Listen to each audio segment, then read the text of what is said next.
होली 2 दिनों का वार्षिक त्योहार है, जिसमें पहले दिन होलिका दहन किया जाता है तो दूसरे दिन रंग गुलाल से होली खेलते हैं। होलिका दहन की शाम को लकड़ियों के ढेर जलाए जाते हैं, तो वहीं अगले दिन धुलंडी पर रंगों से होली खेला जाता है।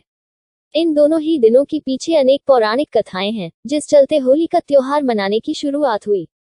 होली हर साल फाल्गुन मास के कृष्ण पक्ष की प्रतिपदा तिथि को बहुत धूमधाम से मनाई जाती है। होली से जुड़ी 3 पौराणिक कथाएं काफी प्रचलित हैं। पहला, हिरण्यकश्यप, प्रहलाद और होलिका की कथा है। पौराणिक कथाओं के अनुसार हिरण्यकश्यप नाम का एक राजा था, जिसका पुत्र प्रहलाद था। जहां हिरण्यकश्यप घोर विष्णु विरोधी था, तो वही उसका बेटा प्रहलाद विष्णु भक्त था। इसलिए प्रहलाद अपने पिता की आंखों को जरा भी नहीं भाता था। वो तरह तरह की यातना अपने पुत्र को दिया करता था, ताकि वो विष्णु भक्ति छोड़ दे। हिरण्यकश्यप एक ऐसा राजा था जिसे अनेक वरदान प्राप्त थे। एक बड़ा ही वरदान उसे ये प्राप्त था कि कोई भी उसे दिन या रात में, न घर के बाहर और न ही घर के अंदर, न कोई मनुष्य और न कोई राक्षस, न जीव जंतु और न ही कोई देवी देवता मार सकता है। इस वरदान के चलते वह काफी अहंकारी हो गया था। प्रहलाद के विष्णु भक्त होने के चलते हिरण्यकश्यप ने अत्यधिक यातनाएं दी।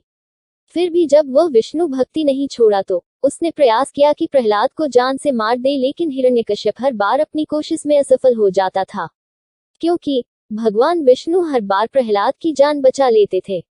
एक बार हिरण्यकश्यप ने अपने पुत्र प्रहलाद की जान लेने के लिए अपनी बहन होलिका को बुलाया।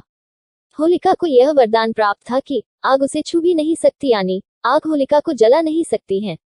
अर्थात जब होलिका प्रहलाद को आग से जलती हुई लकड़ियों के ढेर में लेकर बैठेगी तो प्रहलाद जलकर मर जाएगा और होलिका बच जाएगी। परंतु कहा जाता है ना कि जिन्हें भगवान विष्णु की कृपा प्राप्त हो, उसे मारना इतना आसान भी नहीं है। आग में जब प्रहलाद को लेकर बैठी होलिका तो वह खुद जलकर राख हो गई और प्रहलाद बच गया। इस दिन को बुराई पर अच्छाई की जीत माना जाता है और इसी चलते प्रतिवर्ष होलिका का दहन किया जाता है। इसके कुछ समय बाद हिरण्यकश्यप के पापों का घड़ा भी भर गया और भगवान विष्णु ने नरसिंह रूप धारण कर हिरण्यकश्यप का भी वध कर दिया। से संबंधित दूसरी पौराणिक कहानी कामदेव से जुड़ी हुई है। इस कहानी के अनुसार सदियों पहले माता सती की मृत्यु के बाद भगवान शिव दुख में डूब गए थे, जिस कारण वो गहरे सदमे में थे, जिससे समूचा संसार प्रभावित होने लगा था। इसके पश्चात माता सती ने माता पार्वती के रूप में जन्म लिया और भगवान शिव के मन में प्रेम भाव उत्पन्न करने का प्रयास करने लगी। माता पार्वती ने सफलता पाने के लिए कामदेव से सहायता मांगी।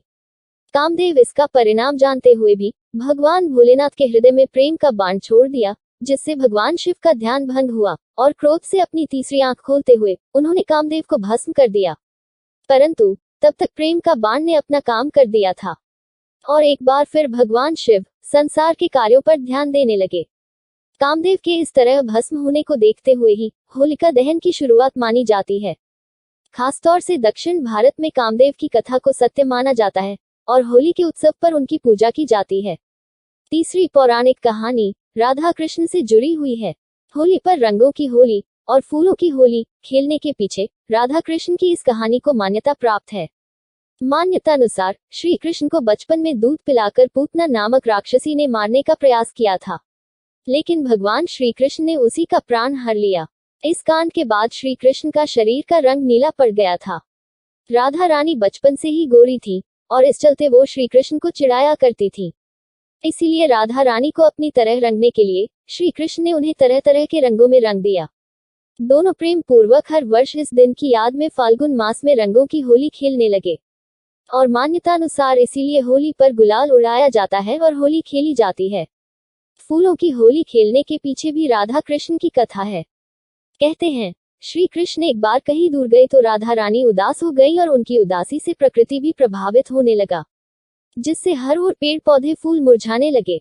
जब श्री कृष्ण लौट आए तो राधा रानी का चित्त प्रसन्न हो गया और सभी फूल एक बार पुनः फिर से खिल गए। इसके बाद श्री कृष्ण ने राधा रानी को चिढ़ाते हुए उन पर फूल फेंके तो अन्य गोपियां भी देखा देखी यही करने लगी। इसके बाद से ही फूलों की होली खेले जाने की प्रथा की शुरुआत हुई। दोस्तों, होली से संबंधित ये पौराणिक कहानी कैसी लगी जरूर बताएं। आपको और आपके परिवार को होली की अनंत बधाई।